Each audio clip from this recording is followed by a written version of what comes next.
오늘부터 고린도후서 같이 보도록 하겠습니다. 고린도후서 1장 1절에서 11절까지 말씀 같이 읽습니다. 시작.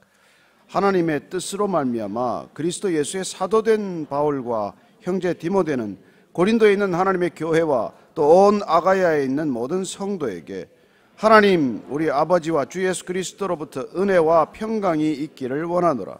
찬송하리로다. 그는 우리 주 예수 그리스도의 하나님이시요 자비의 아버지시요 모든 위로의 하나님이시며 우리의 모든 환난 중에서 우리를 위로하사 우리로 하여금 하나님께 받는 위로로서 모든 환난 중에 있는 자들을 능히 위로하게 하시는 이시로다. 그리스도의 고난이 우리에게 넘친 것 같이 우리가 받는 위로도 그리스도로 말미암아 넘치는도다. 우리가 환난 당하는 것도 너희가 위로와 구원을 받게 하려는 것이요 우리가 위로를 받는 것도 너희가 위로를 받게 하려는 것이니 이 위로가 너희 속에 역사하여 우리가 받는 것 같은 고난을 너희도 견디게 하느니라. 너희를 위한 우리의 소망이 견고함은 너희가 고난에 참여하는 자가 된 것 같이 위로에도 그러할 줄을 알미라.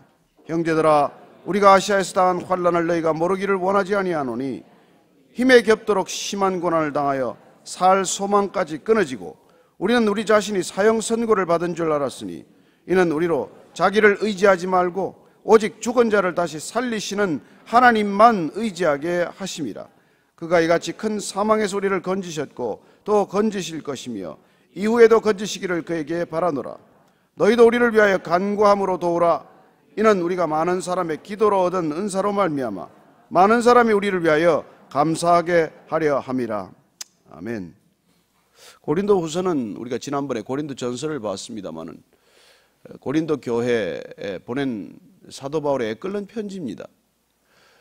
교회는 그냥 탄생하지 않습니다. 아이가 반드시 산모의 고통 끝에 출생하듯이 교회도 누군가의 간절한 기도와 고통스러운 그런 시간들을 통해서 잉태되고 탄생되는 것이죠.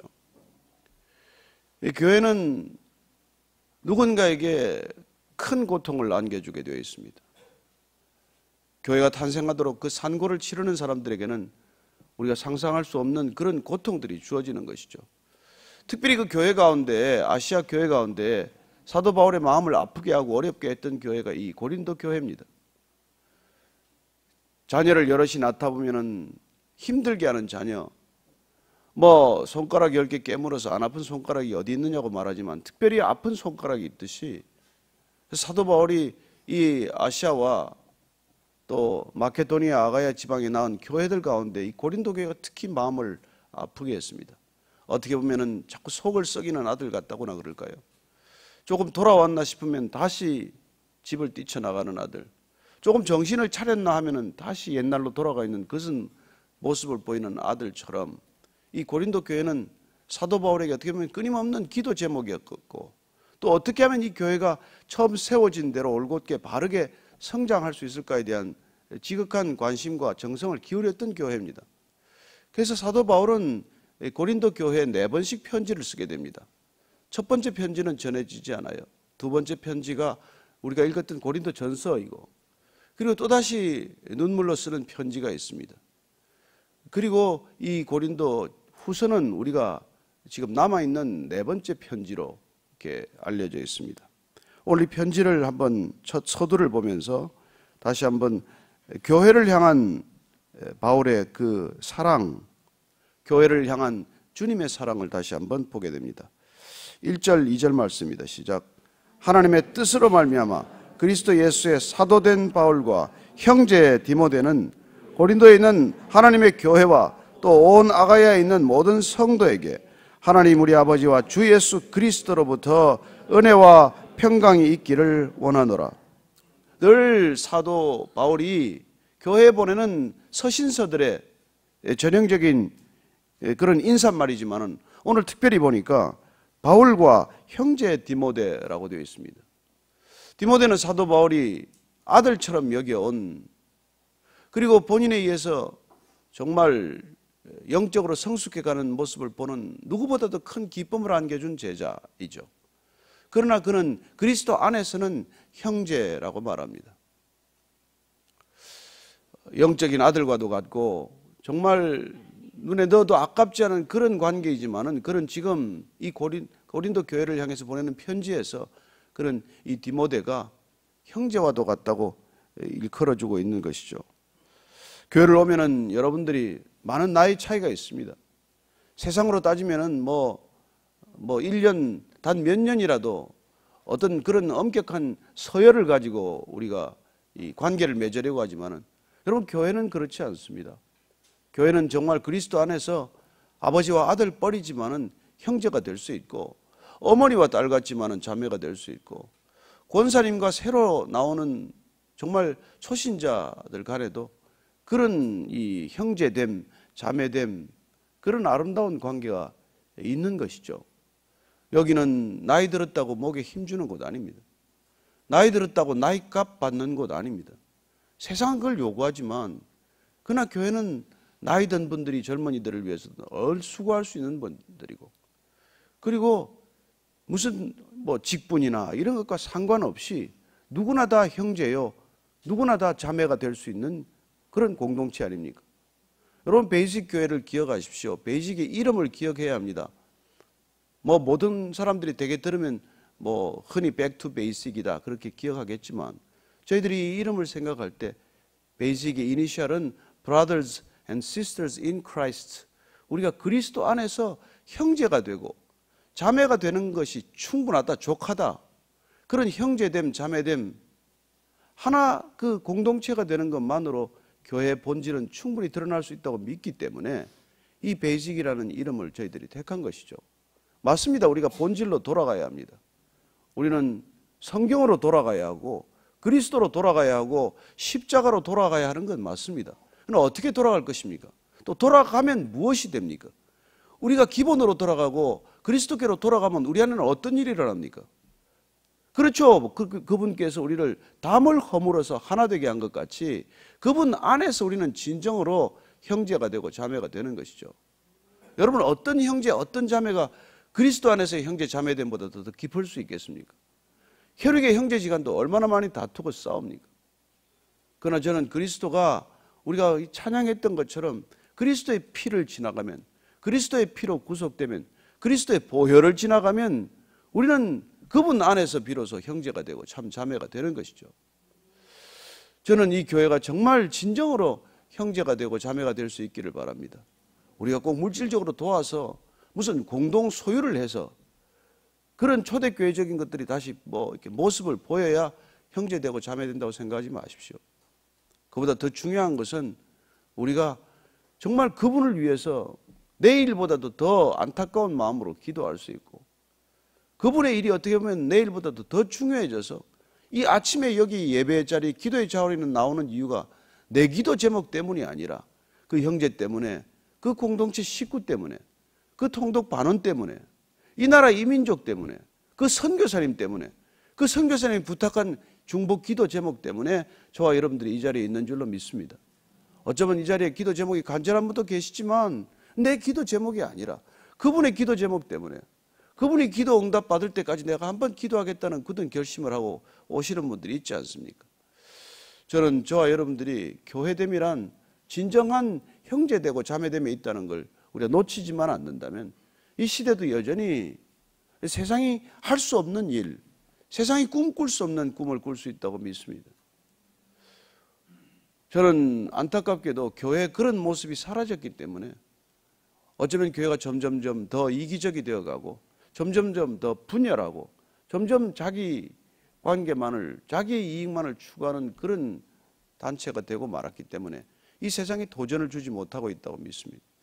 세상의 어떤 공동체보다도 그런 형제됨, 자매됨이 두드러진다면은 이렇게 바울이 지금 아들 같은 디모데지만은 형제라고 부르는 것이죠. 고린도에 있는 하나님의 교회, 그렇습니다. 모든 교회는 하나님의 교회입니다. 모든 교회 주인은 하나님이십니다. 그 교회가 고린도에 있건 에베소에 있건 빌립보에 있건 데살로니가에 있건 동일하게도 오늘날 이 교회가 지금 서울에 있건 뭐 어디에 있건 다 마찬가지죠. 여기 논현동에 있건 어디 뭐 광명시에 있건 다 하나님의 교회이고 교회여야 하고 교회만이 존재할 수 있는 것이죠. 하나님의 교회가 아니고서 교회라고 우리가 부를 수 없는 것입니다. 그런데 오늘날 보면 사람이 주인이 되고 몇몇 리더가 주인이 되어서 교회를 좌지우지하고 뒤흔드는 그 교회를 교회라고 문패 붙여놓고 교회라고 십자가를 세워놨기 때문에 다 착각하고 다니는 거예요. 여러분, 교회를 문패 써놨다고 교회 아닙니다. 십자가 걸었다고 교회 아닙니다. 어떻게 십자가 밑에서 싸울 수가 있습니까? 어떻게 십자가 밑에서 서로 비난하고 삿대질할 수 있습니까? 그거 어떻게 교회라고 말할 수 있습니까? 그러니까 우리가 보면 교회 아닌 데를 놓고 왜 교회가 아니냐고 비난하는 비난을 듣고 있어요. 사실 기독교인을 비난하는 난 크리스찬들의 논리는 틀렸습니다. 너희들이 왜 교회답지 못하느냐고 교회의 기준을 들어서 왜 교회를 비난합니까? 사실 불신자는 교회를 비난할 자격이 없죠. 교회가 교회됨을 잃었다면 교회가 스스로 교회를 자책할 수는 있지만은 교회 아닌 사람들이 교회를 보고 교회 아닌 것을 보고 왜 교회가 아니냐라고 말할 수는 없는 것입니다. 사실은 교회가 비난받는 것이 아프긴 하지만 가슴이 저미긴 하지만 그러나 사실 더 안타까운 것은 교회와 교회 아닌 것의 본질의 구분을 다 잃어버렸다는 거예요. 무엇이 교회인지를 모르기 때문에 교회 다니는 사람도 모르고 교회 안 다니는 사람은 더 모르고 정말 여러분 알면 달라지게 되어 있습니다. 정말 알면 교회는 능력이 되게 되어 있어요. 정말 교회가 되면 교회는 세상을 바꿀 수 있습니다. 우리가 교회가 되면 세상은 바꿀 수 있어요. 오늘 3.1절이지만 여러분 33인의 독립선언을 기초한 사람들이 누굽니까? 16명이 그리스도인 아닙니까? 그 당시 인구 대비로 따지면 놀랄만해요. 1919년에 기독교 인구는 1.3%로 나와 있습니다. 그 중에 절반이 크리스찬이었어요. 민족적인 민족주의 자체가 복음은 아닙니다. 그러나 핍박받고 박해받고 부당하게 취급당하는 그 현실을 위해서 과감히 본인이 앉아있던 안온함을 떨치고 일어났던 사람들은 크리스찬이었죠. 그들은 교회를 지키기 위해서가 아니었어요. 교회됨을 드러내기 위해서 했던 것이죠.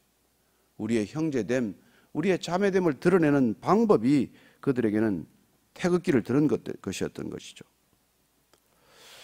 오늘 바울은 이 고린도에 있는 교회의 소식을 전하면서 아가야에 있는 모든 성도에게도 소식을 전하고 있습니다. 아니 어쩌면 헬라 지역 전체를 향한 그의 권면의 말씀이죠. 뭘 전합니까? 아버지와 하나님 우리 아버지와 주 예수 그리스도로부터 은혜와 평강이 있기를 원하노라. 우리가 형제되고 자매되었을 때 우리가 기도하는 것, 그 사람들에게 반드시 있어야 하는 것이 무엇입니까? 돈이나 권력 이전에 있어야 할 게 무엇입니까? 은혜와 평강이라고 말합니다. 저와 여러분들이 정말 당장 기도 응답이 되지 않더라도 날마다 이 기도의 자리에서 은혜와 평강이 있기를 축복합니다. 하나님의 은혜, 하나님이 주시는 샬롬, 여러분 그게 있으면 견뎌져요. 고난이 없어 사는 게 아닙니다. 고난은 어차피 그건 상수예요. 고난은 변수가 아닙니다. 모든 존재에게는 고난이 따르게 되어 있어요. 모든 연령층에도 고난이 있지 않습니까? 애는 애 고난이 있고 어른은 어른 고난이 있고 노인은 노인 고난이 있는 거예요. 어느 나이, 어느 시대, 어느 장소에 고난이 없습니까? 고난 없기를 바라는 것처럼 어리석은 사람이 없어요.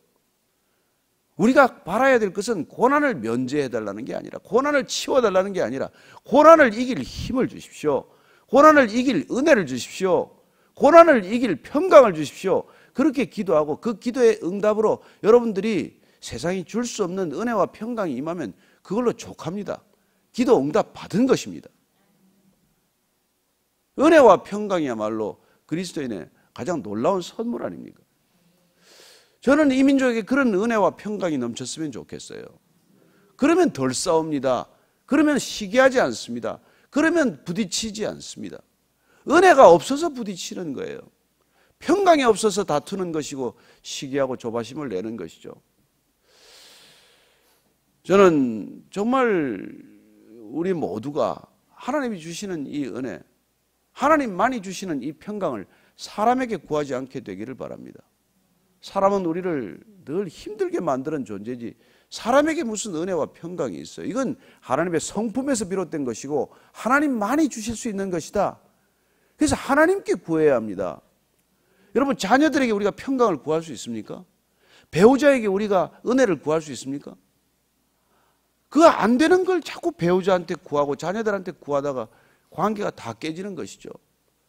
우리가 하나님한테 받아서 넘치도록 받아서 사랑하는 배우자에게, 사랑하는 자녀들에게, 사랑하는 가족들에게 전해줄 수는 있지만 그걸 사람에게 구하지 말라는 것이죠.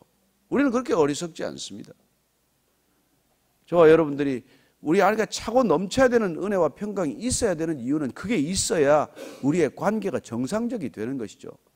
아니면 우리는 이 힘든 관계에서 벗어나지 못해요. 그러면 믿으나 안 믿으나 무슨 차이가 있습니까? 교회 다니나 안 다니나 무슨 차이가 있겠어요? 여러분들이 정말 신앙 가운데로 걸어가는 길은 내 안에 차고 넘치는 은혜와 평강이 있어서 그 은혜와 평강을 모르는 자들, 그 은혜와 평강이 달랑달랑 떨어지는 자들, 바닥에서 지금 헤매는 사람들한테 그걸 넘치도록 받은 사람이 부어주는 것이고 기도해 주는 것이고 그들을 용납하는 것이고 그들을 진실로 사랑하기 시작하는 것이죠. 그것 없이 어떻게 사랑합니까? 그게 우선 있어야 사랑이 되는 것이죠. 사랑은 사랑하려고 애써서 되는 게 아니지 않습니까? 누가 사랑하고 싶지 않습니까? 그건 안 되는 이유가 뭐예요? 여러분 안에 은혜와 평강이 부족하기 때문이죠. 저는 이 아침마다 여러분 특별히 이 예배 자리에 오시는 분들은 은혜와 평강이 넘치기를 바랍니다. 그래서 하루 종일 살아가는데 힘들지 않고 그렇게 내가 만나는 사람들마다 은혜와 평강을 알게 하는 것이죠. 찬송하리로다. 그는 우리 주 예수 그리스도의 하나님이시요 자비의 아버지시요 모든 위로의 하나님이심이며 우리의 모든 환난 중에서 우리를 위로하사 우리로 하여금 하나님께 받는 위로로서 모든 환난 중에 있는 자들을 능히 위로하게 하시는 이시로다. 위로가 어디 있습니까? 고난 가운데서도 환난 가운데서도 하나님께서 우리를 붙들어 주실 때 위로가 임하지 않습니까? 그래서 오늘 이 말씀의 핵심은 고난과 위로는 패키지라는 거예요. 하나님께서 고난만 주시지 않습니다. 하나님께서 고난을 이기실 위로를 주신다는 것이죠. 고난과 위로는 함께 와요. 그리스도 안에 있으면 절대로 따라오지 않습니다. 저는 저와 여러분들이 고난 가운데서 부어주시는 위로를 더 많이 경험할 수 있게 되기를 바랍니다. 그때 여러분 고난은 별거 아니에요. 위로와 함께 오는 고난은 해석되기 때문입니다. 왜 이 고난을 견디라고 주시나? 위로가 없으면 고난이 해석이 되지 않아요. 그러나 고난과 위로가 함께 올 때 하나님께서는 이 고난을 통해서 뭘 하시는 거냐? 마치 우리가 백신 맞는 거나 마찬가지죠. 백신을 왜 맞습니까? 왜 우리는 무슨 그런 백신을 맞아서 고통을 자초합니까? 그 고통과 함께 우리에게 면역력을 주니까 면역력을 함께 주는 백신의 고통인 것이죠. 백신의 고통은 면역력의 위로와 함께 오는 것입니다. 그래서 우리가 사실은 고난 없이 복음은 없습니다. 값없이 복음은 우리에게 전해지지만 누군가의 고난을 거쳐서 오는 거예요. 믿음은 그냥 전해지지 않습니다. 고난을 통과한 누군가의 위로를 통해서 오는 것이죠. 오늘 사도 바울이 그걸 지금 우리에게 알려주고 있는 것입니다. 놀랍게도 사도 바울은 이걸 체득했고 이걸 경험했고 이게 대해서 완전히 그는 하나님을 전폭적으로 더욱더 의지하게 된 것이죠. 어쩌면 그는 고난이 오면은 더 큰 위로가 임한다는 걸 이미 알고 걸어가는 사람이 된 것이죠. 여러분 교회 가운데 그런 일들이 많습니다. 교회가 어려움을 겪고 나면 교회가 다시 부흥하는 것을 보게 됩니다. 신기한 일입니다. 고난 가운데서 위로를 경험하면 새로운 믿음의 경지 단계로 가는 것이죠. 그래서 하나님께서는 우리의 신앙을 졸라맬 때, 우리의 신앙을 성장하게 할 때 마치 대나무가 매듭을 통해서 성장해 가듯이 고난이라는 매듭을 거쳐가면서 우리의 신앙이 성장해 가는 것을 보게 하는 것이죠. 마치 아이들이 아프면서 크듯이 아이들이 큰 병치레를 하고 나면 훌쩍 커 있듯이 그렇게 자라가는 것이죠. 바울이 그걸 지금 알았기 때문에 그가 고난을 겪으면 교회가 탄생하고 고난을 겪으면 교회가 부흥하고 고난을 겪으면 교회가 성숙해가는 그런 놀라운 원리를 깨달은 것이죠. 자, 5절 말씀 읽습니다. 시작. 그리스도의 고난이 우리에게 넘친 것 같이 우리가 받는 위로도 그리스도로 말미암아 넘치는도다. 그리스도가 십자가를 지셨기 때문에 우리에게 구원이 임했고 생명이 전해졌듯 그리스도의 고난, 그 그리스도의 고난에 대한 이해가 되는 것이죠. 여러분, 어떤 종교가 고난을 원합니까? 오직 크리스찬들만이 고난을 사모하게 됩니다. 여러분들이 지금 당장 가라 그러면 마음이 힘든 분이 계실지 모르겠지만 우리의 고난을 통해서 생명이 전해질 수만 있다면 그 고난을 주십시오, 이렇게 기도할 수 있는 것이죠. 이 순교를 통해서 한 민족이 주께로 돌이킬 수 있다면 제가 기꺼이 순교하겠습니다, 이런 사람들이 생기는 것이죠. 저와 여러분들이 거기까지 갈 수 있게 되기를 축복합니다. 몇 분 안 하시지만 그래도 다 한 줄로 믿겠습니다. 자, 6절 7절 읽습니다. 시작. 우리가 환난 당하는 것도 너희가 위로와 구원을 받게 하려는 것이요, 우리가 위로를 받는 것도 너희가 위로를 받게 하려는 것이니 이 위로가 너희 속에 역사하여 우리가 받는 것 같은 고난을 너희도 견디게 하느니라. 너희를 위한 우리의 소망이 견고하면 너희가 고난에 참여하는 자가 된 것 같이 위로에도 그러할 줄을 알미라. 환난 당하는 것, 누군가의 위로와 구원을 받게 하려는 것입니다. 제가 가끔 가다가 이렇게 상담을 받아보면은 제가 겪었던 고난이에요. 제가 통과한 시험입니다. 그렇다면 제 고난과 시험은 뭘 위한 것이에요? 누군가에게 위로가 되게 하는 것이죠. 여러분, 그리스도인의 열매는 내가 먹지 않습니다. 사과나무가 사과가 열리면 사과나무가 먹습니까? 누군가 따먹듯이 우리에게 고난과 우리에게 주어지는 시련들이 있을 때 그 고난과 시련을 견딘 그 놀라운 경험과 위로가 누군가에게 다시 위로가 된다는 것이죠. 그래서 우리가 여러분들이 연륜이 중요합니다. 신앙의 연륜이 중요한 것이죠. 고난을 겪은 신앙의 연륜. 여러분, 신앙에 천재 없습니다. 아, 그 사람은 천재적인 신앙인이야, 그런 표현 들어보셨어요? 천재가 없는 3대 직종을 말합니다. 저는 언론인 생활을 오래 했습니다. 언론인의 천재 없습니다. 법조인 천재 없습니다. 그리고 신앙인 천재 없습니다. 오랜 시간이 걸려야 하고 많은 관계를 경험해야 되고 수많은 고난을 통과해야 되기 때문에 그래요. 그걸 보지 못하고 그걸 겪지 못하면 머릿속으로야 무슨 말을 못하겠어요. 그 머릿속으로 나오는 말이 마음에, 영혼에 이렇게 연결되어 있지 않으면 헛소리들이에요.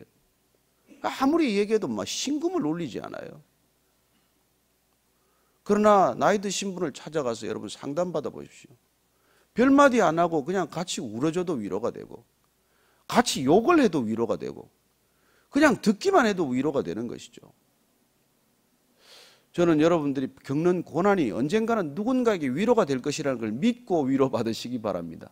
내가 이걸 견디기만 하면, 내가 이 위로를 견디기만 하면, 내가 이 고난을, 십자가의 고난을 견디기만 하면 내 자녀들에게 또 누군가에게 귀한 복된 소식이 될 것이고 위로의 통로가 될 것이기 때문입니다. 그래서 고난받은 사람들이 백신이 되는 거예요. 고난은 하나님의 백신입니다. 그냥 맞으시면 돼요. 죽지 않습니다. 백신 맞아 죽는 사람들을 봤습니까? 전에 사고 났었죠. 그는 오염된 백신을 맞았더니 몇 사람 죽긴 했습니다만 원래 백신 맞고 죽으면 안 돼요. 백신은 안 죽을 만큼 맞는 것입니다. 하나님께서 주시는 고난은 안 죽을 만큼 줘요. 세상이 주는 고난은 죽을 만큼 줄 것입니다. 그러다가 죽기도 하죠. 자, 8절 말씀 읽습니다. 시작. 형제들아, 오시가 아시아에서 당한 환난을 너희가 모르기를 원하지 아니하노니 힘에 겹도록 심한 고난을 당하여 살 소망까지 끊어지고 우리는 우리 자신이 사형 선고를 받은 줄 알았으니 이는 우리로 자기를 의지하지 말고 오직 죽은 자를 다시 살리시는 하나님만 의지하게 하심이라. 바울이 다시 한번 우리의 고난이 누군가에게 위로가 될 것이라는 것도 알았지만은 또 한 가지 그 깨달은 것은 우리가 당한 이런 상상할 수 없는 고난은 우리 자신을 의지하지 않고 사람들을 의지 않고 오직 하나님만 의지하라는 사인이구나, 이걸 알았다는 거예요. 그가 아시아에서 겪은 이 환난이 뭔지를 정확히는 모릅니다. 그러나 많은 학자들이 혹시 이게 맹수와 싸운 것은 아닌가, 아니면 그가 몸에 가졌던 간질이라고 하는 그런 질병은 아닌가? 눈에 이런 병은 아닌가? 그렇습니다. 그가 어떤 것이었던 간에 살 소망이 끊어지는 데까지 갔다는 거예요. 아, 이제 끝이구나. 그런데 지나고 보니까, 그렇게 다시 살아나고 보니까 하나님께서 죽은 자를 다시 살리시는 하나님, 그 하나님을 경험하게 하신 것이구나. 죽은 자를 살리시는 그 하나님만을 의지하라고 하는 것이구나. 이걸 알았다는 거죠. 우리는 흔히 기도하면은 누가 도움이 될까? 사람이 자꾸 얼굴이 떠오르지만, 저는 여러분들이 끝내 그 사람이 떠오르지 않고 십자가를 지신 주님만 떠오르게 되기를 바랍니다. 그래야 우리가 그분을 전적으로 의지하지요. 사람의 얼굴이 떠오르는 동안은 사람을 의지하고 있는 것이죠, 사실은. 물론 사람께서 그 사람을 찾아가라고도 하고 그 사람을 만나보라고도 하시지만, 그러나 우리가 의지해야 할 분은, 궁극적으로 의지해야 할 분은 하나님이시라는 것입니다. 그걸 위해 하나님께서는 고난도 기꺼이 허락하신다는 것이죠.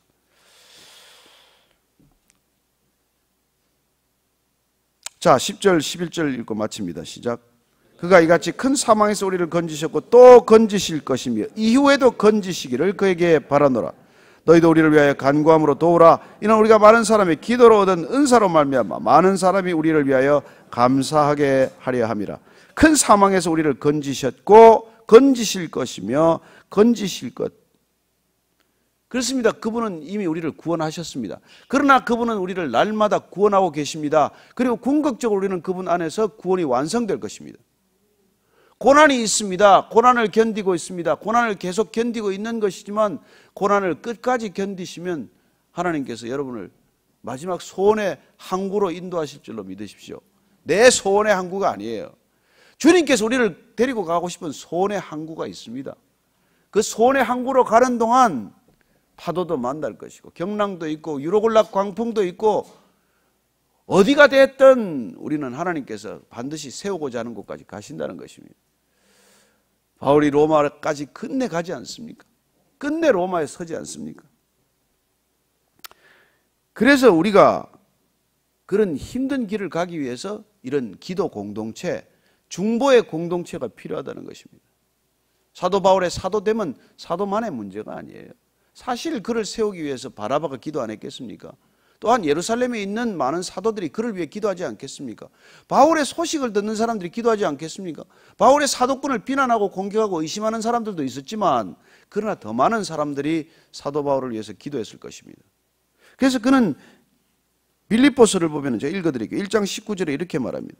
이것이 너희의 간구와 예수 그리스도의 성령의 도우심으로 나를 구원에 이르게 할 줄 아는 거로. 그는 다른 사람들의 기도가 필요하다는 걸 알았어요.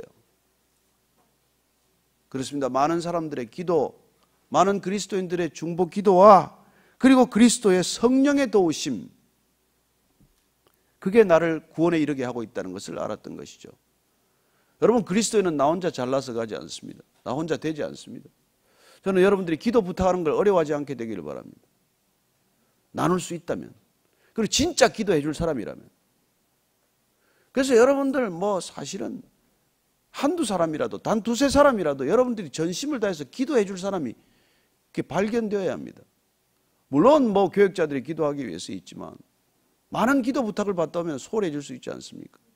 그러나 여러분들이 단 두세 사람이라도 여러분을 위해서 같이 기도할 수 있는 사람이 필요한 것이죠.